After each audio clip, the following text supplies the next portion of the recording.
Week 16 of the DSFL 2, taking a look at the AFC playoff picture.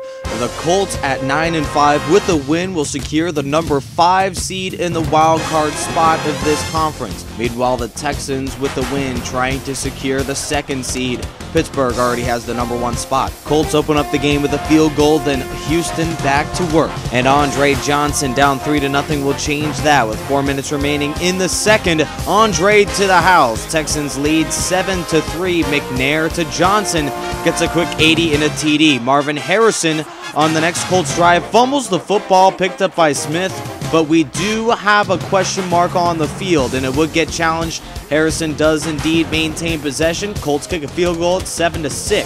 Third quarter now. United's trying to kickstart a drive after a ton of time.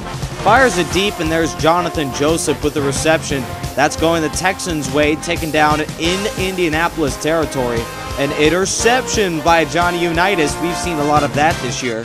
McNair back to work after up by a point, but nothing doing there. Arian Foster, 8 yards and a punt. Fourth quarter action now. First play of the final quarter.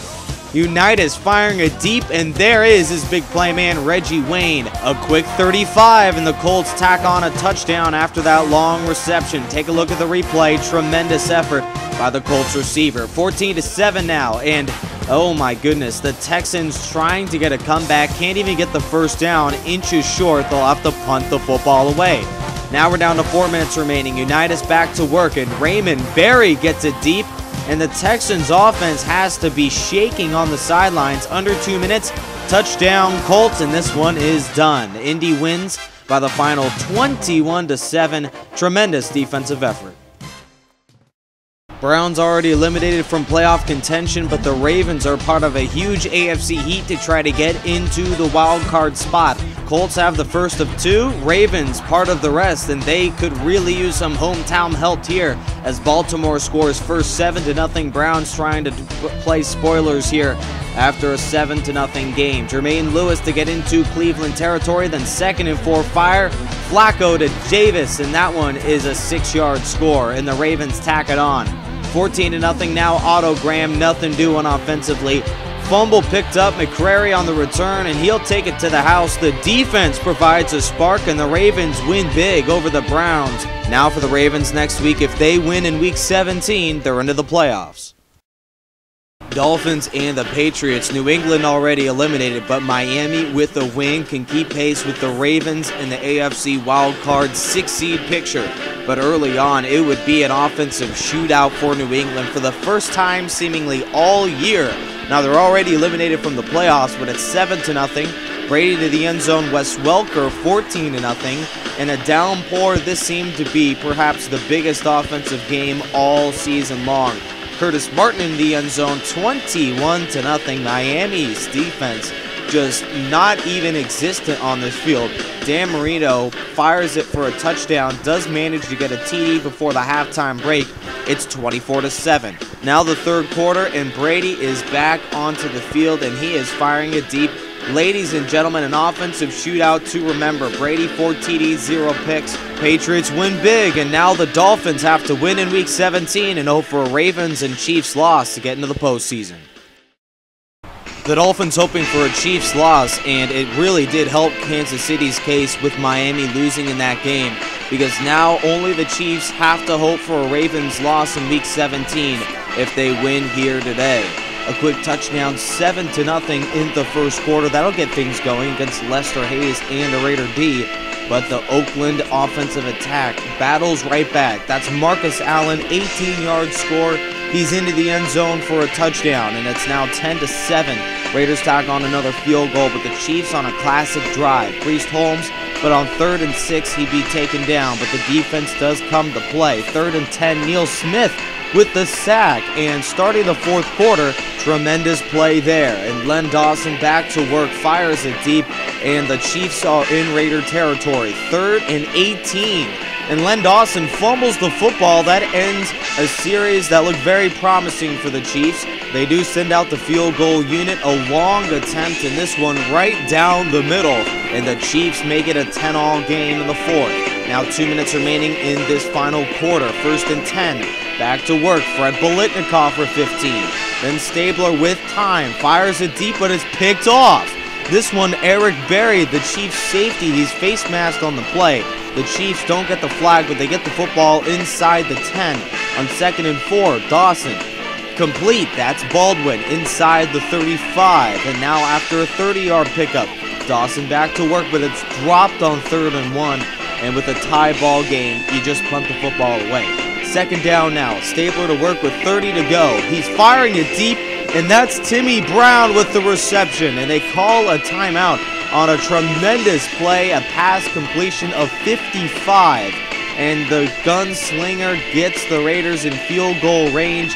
And the Chiefs lose this game in the scenario now for Kansas City. They have to win in Week 17 and hope for a Baltimore and Miami loss.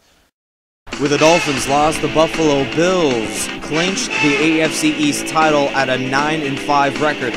Meanwhile, Jim Kelly and this Bills squad hoping to get a win today against the Denver Broncos at home. And this Denver squad does need to win out to have any sort of a chance for a wild card spot. 3-0 Bills, then Brandon Lloyd gets deep into the end zone, and the Broncos get on the board at 7-3. Still in the first quarter, John Elway is picked off. That is Nate Odom's interception leader of the DSFL 1. Gets the INT, the first interception of Elway today. And the Bills are on the move. It'd be a 6-7 score. Bills tack on a field goal, but the Denver Broncos get it in for a touchdown. It's 14-6. Bills defense torched in the first half alone. Jim Kelly back to work, and he is sacked on the play. That would be the beginning of the Buffalo struggles offensively. Fourth quarter now, the D needs a stand, but Shannon Sharp gets a quick 15. The Elway-led Broncos are on the move, and a classic Denver drive here in the fourth quarter. The Broncos only needed 4 first downs, and they get all 4 of them. 3rd down run, Clinton Portis, and he gets the first down, and the Broncos win 14-9. Broncos still alive with this win, but they need more help in Week 17. The Steelers have already clinched the first seed, but they would like a win to disrupt the St. Louis playoff hopes. They need a win here to have a chance for the wild card spot in the postseason. First down throw, and it's picked off Jack Butler, and Kurt Warner is intercepted for the first time today. I mentioned the first time because on the very next Rams series, Kurt Warner play action fake, left side, picked off by Rod Woodson, and he would take it, that's right, 71 yards to the house. Rod Woodson with a big pick 6, and if the defense scores, no need for the offense to score in any fashion. It's 7-0 here in rainy Pittsburgh. Second quarter now, and Kurt Warner is harassed all day long, and the Pittsburgh Steelers do indeed tack on a field goal. The Rams defense, however, does manage to get a sack. Deacon Jones is first of the day, and it's back over to St. Louis' side. First down and 10 now. Kurt Warner sacked again to end the third quarter. Aaron Smith brings them down, and the St. Louis Rams lose 17-20. With the Rams loss, the Minnesota Vikings can control their own destiny in Week 17 with a win. Washington needs 2 wins in a row and an Eagles loss to get into the postseason. This one is the Week 16 game of the week, and some big-time implications are on tap here. Early flag gets a 2nd and goal at the 1-yard line, and Hugh McElhenney gets into the end zone for the touchdown. Vikings opening possession, capped off beautifully, 7-0. 3rd down and 5 now on the Redskins first possession. Lionel Taylor to get into Viking territory on a 24-yard pickup. Last play of the first quarter on a 3rd and 9. Jurgensen back to throw, fires it deep, looking for a touchdown, and it's overthrown. Got to give your receiver a chance. Charlie Sanders, the intended receiver. Vikings get the football right back. Fran Tarkenton back to work, and he'll use his legs here. A quick 20 off the right side, and now he is into Redskin territory to start the second quarter. Minnesota knocking on the door, but on a 3rd down and 8, he's sacked. Fran Tarkenton, and it's a field goal 10-0 game. Fran Tarkenton firing deep on the next possession, and Anthony Carter gets into the red zone. 98 yards on 4 catches in the first half alone. Face mask does indeed make it tough on the Redskins defense, already down 10-0. First and goal from the 9. Tarkenton picked off. Chris Hamburger on the interception, and he is taken down immediately. 7-yard line. The Redskins have bad field position, but don't allow any points. Jurgensen back to work, and Lionel Taylor on a 2nd and 4 with a huge play to get out of the end zone. That one, a big 40-yard pickup. 1st down and 10 into Vikes territory. Jurgensen is picked off. E.J. Henderson on the return, and he is taken down at the 40-yard line. And the Vikings already up 10-0 in the 3rd quarter, trying to get into the end zone again. Anthony Carter, the old Mr. Reliable, on another reception. But starting the 4th quarter, 2 conservative run plays. Monte Coleman with a tackle. Vikings only up 13-0. Under the 6 to play in the final quarter, Vikings up 13. They need a defensive stand, but they cannot. 4th and 14, Jackie Smith with the catch and gets the 1st down. And there's an injury on the field. They have to take a timeout.